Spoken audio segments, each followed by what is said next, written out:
GS for all के इतिहास की इस कक्षा में आपका स्वागत है। आपने आधुनिक इतिहास को देख रहे हैं। पिछली कक्षाओं में आपने स्वतंत्र कुछ प्रांतीय राज्यों को देखा, जैसे मैसूर, बंगाल, और अब सिख राज्यों के विषय में कुछ जानी, जिसमें से आपने सिख गुरुओं को देखा था पिछली कक्षा में, जिसमें से आपने सिख धर्म के संस्थापक गुरु नानक देव को देखा, और उसके बाद और अन्य 3 गुरुओं को देखा, जिसमें प्रथम गुरु नानक देव हुए, दूसरा अंगद है जिन्हें प्यार से लहना कहते थे, जिन्होंने ही देखा जाए तो लंगर व्यवस्था को सुचारू रूप से अस्थायी प्रदान की। प्रश्न आते हैं कि लंगर व्यवस्था की शुरुआत किसके द्वारा की गई, तो वो गुरु नानक देव के द्वारा। और लंगर व्यवस्था को अस्थायी किसने बनाया, तो वह गुरु लहना या गुरु अंगद देव जो है वो है।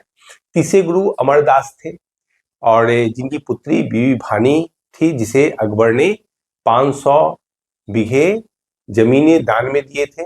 और बीबी भानी के ही पति रामदास थे, जो अगले गुरु हुए। इस प्रकार आपने 4 गुरुओं को देखा। अब 5वें गुरु के रूप में आप देखिए, 5वें गुरु अर्जुन देव रहे, और सिखों के ये 5वें गुरु थे। इन्होंने सिख धर्म के धार्मिक ग्रंथ आदि ग्रंथ की रचना की, जिसमें गुरु नानक की प्रेरणास्पद पुस्तकें मतलब प्रार्थनाएं और वचन दिया गया है। मतलब आदि ग्रंथ जो सिखों का पवित्र ग्रंथ होता है, उसकी रचना गुरु अर्जुन देव ने की है। ध्यान रखिएगा इसको।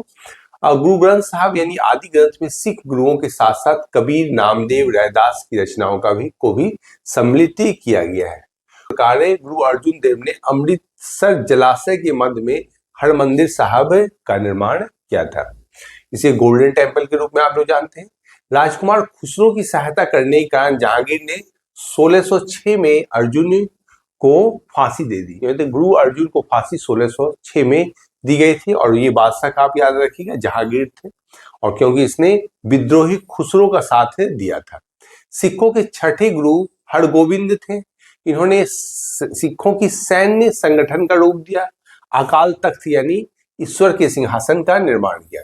यहाँ आप देखिए, जहांगीर के द्वारा गुरु अर्जुन देव को फांसी दिए जाने के बाद सिख धर्म में देखा जाए तो सुरक्षात्मक हो गया, जिसके कारण अगले जो गुरु हुए उन्होंने सिख धर्म को एक सैनिकी का रूप दिया। ध्यान रखिएगा। 2 तलवारें बांधकर गद्दी पर बैठते थे और दरबार में नगाड़ा बजाने की व्यवस्था की। इन्होंने अमृतसर की किलेबंदी की, तो ये भी आप ध्यान रखिए। और सिखों के 7वें गुरु हर राय थे। इन्होंने दारा सिखों को मिलने आने का आशीर्वाद दिया था। तो ये देखिए, दारा सिखो एक बहुत शांति प्रिय शासक था। यह शाहजहां का सबसे बड़ा पुत्र था, और उत्तराधिकार में मुगल सल्तनत इसे ही मिलती। लेकिन उत्तराधिकार के युद्ध में औरंगजेब ने अपने बड़े भाई दारा सिको की हत्या कर दी, और औरंगजेब द्वारा हस्तगत किया गया। तो यह देखा जाए तो कहीं ना कहीं सिख गुरु 7वें गुरु हरराय जो थे, उन्होंने दारा सिको को आशीर्वाद प्रदान किया था। सिखों के 8वें गुरु हरकिशन थे। इनकी मृत्यु चेचक से हो गई थी। इन्हें दिल्ली जाकर गुरु पद के बारे में औरंगजेब को समझाना पड़ा।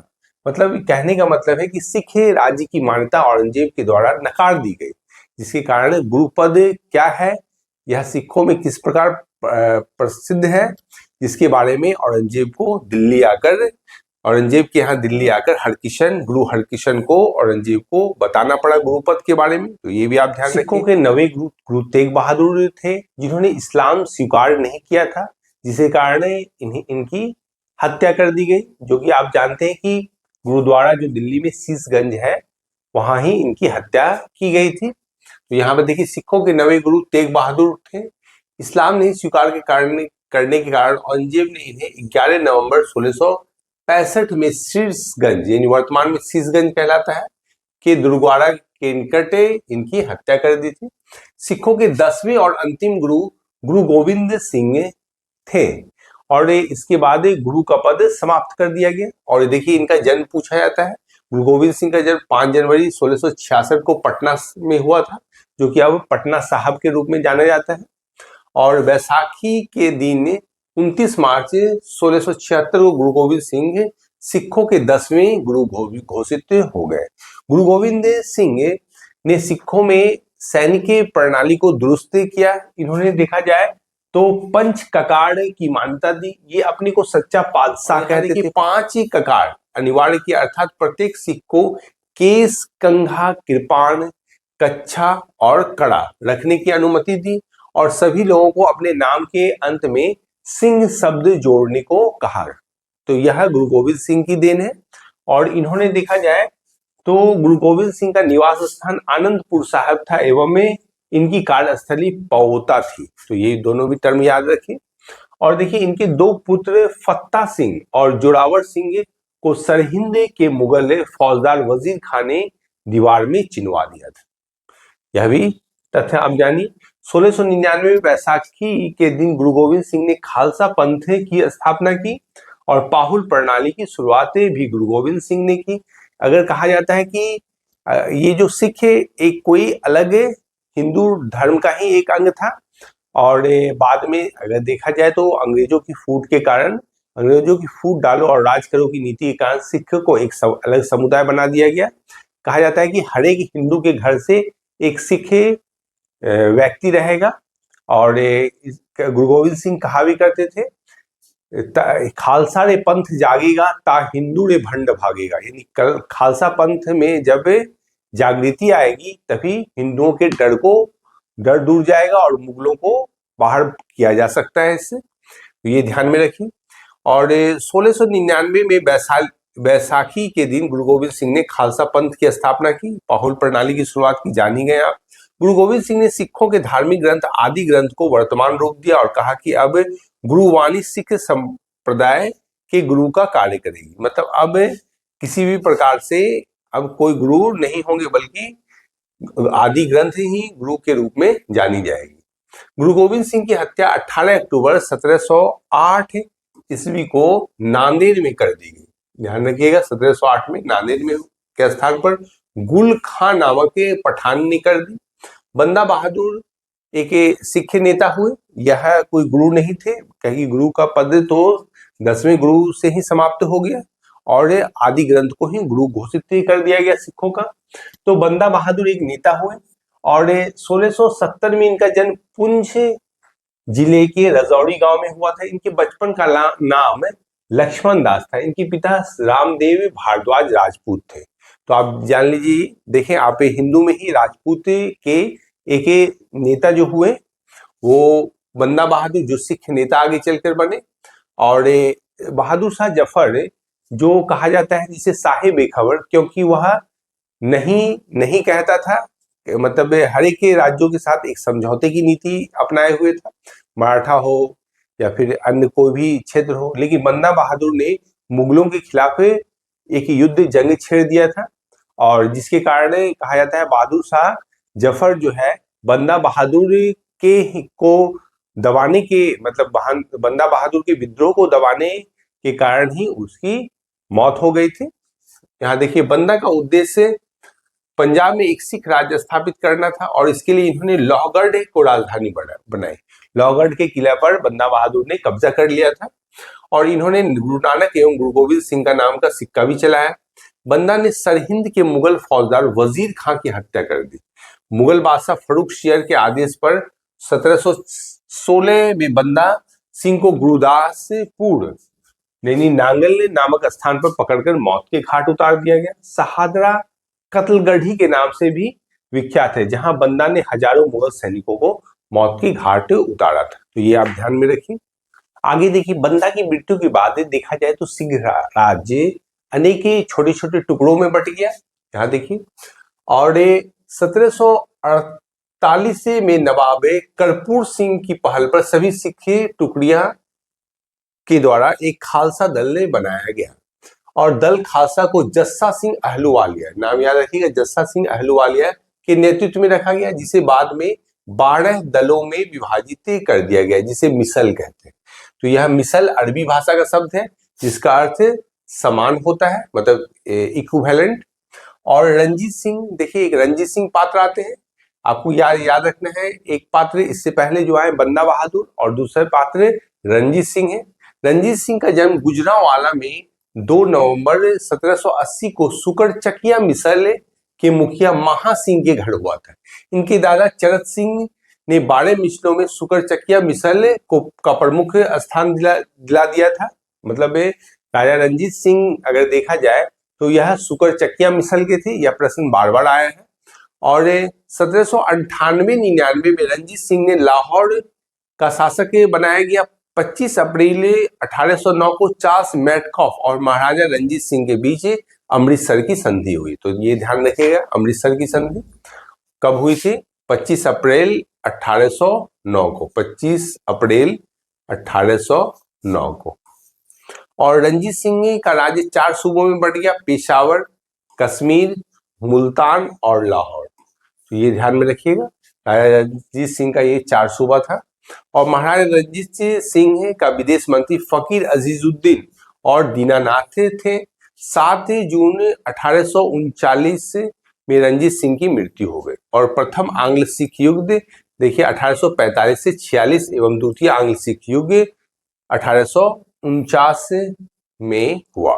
तो राजा रंजीत सिंह कहा जाता है कि उनकी सेना में विभिन्न देशों के सेना थे, वही फ्रेंच भी थे, जर्मन भी थे। कहा जाता है कि विश्व में अगर द्वितीय, अंग्रेजों के बाद द्वितीय अगर कोई स्टैंडिंग फोर्स थी तो वह राजा रंजीत सिंह की थी।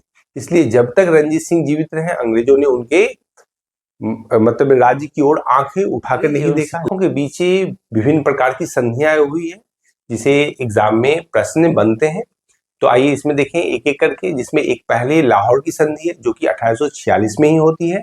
दूसरी भैरोवाल की संधि है, वो भी 1846 में ही होती है। तो ये डेट देखिए इंपॉर्टेंट है, पूछा जा सकता है।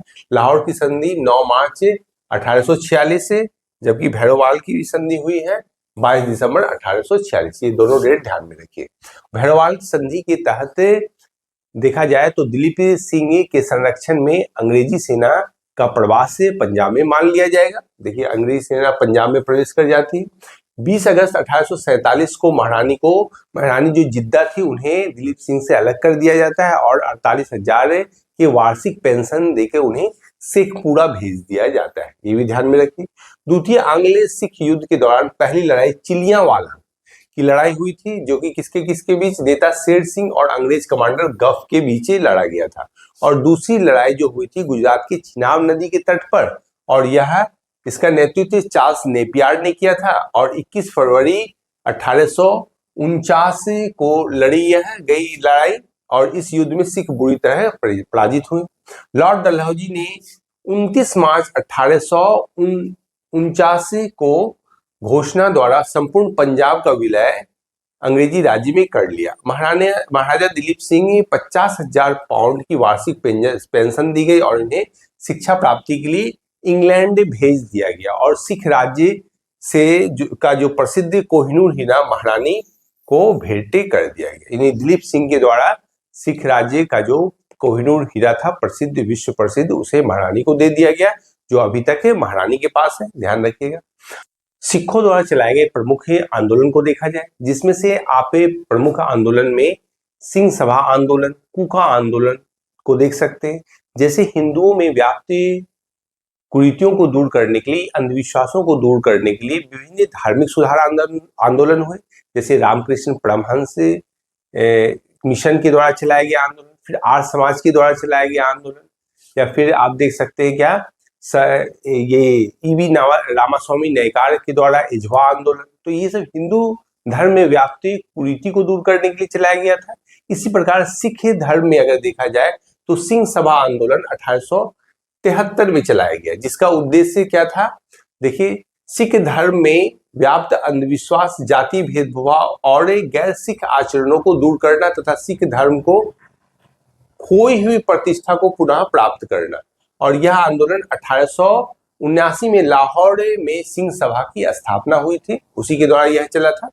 दूसरा देखिए कूका आंदोलन, यह भगत जवाहर मल, जिसे सियान साहब भी कहा जाता था, यह 1840 में पंजाब के पश्चिमी भाग में चालू हुआ। यह आंदोलन मूलतः सिख धर्म को शुद्ध करने और उसमें व्याप्त बुराइयों को दूर करने के लिए था, लेकिन बाद में यह राजनीतिक विद्रोह में बदल गया, जिसका उद्देश्य भारत से अंग्रेजों को बाहर करना था।